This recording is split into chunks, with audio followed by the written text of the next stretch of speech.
yung best time to worship? Yung hindi mo feel mag-worship kasi sobrang sakit na. Yung wala kang ibang magawa kundi humagulgol na lang kasi ang sakit-sakit na ng nararanasan mo. That's the best time to worship God. That's the best time also na yayakapin ka ng Panginoon in the midst of problems. Worship God.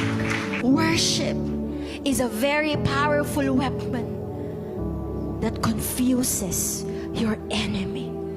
Sino dito, yung depression, yung anxiety, talagang baon na siya doon.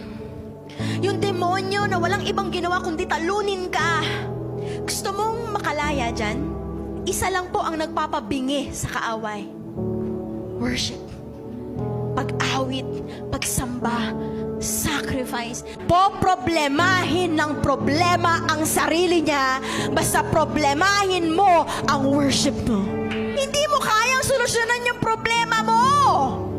Hindi mo kayang baguhin yung sitwasyon mo. Hindi mo kayang baguhin yung tao. Ang kailangan mo, mapagalaw mo ang kamay ng Diyos. Kasi siya lang ang magbabago. Siya lang ang makapagbabago sa sitwasyon mo. Let's move the hand of God through our worship.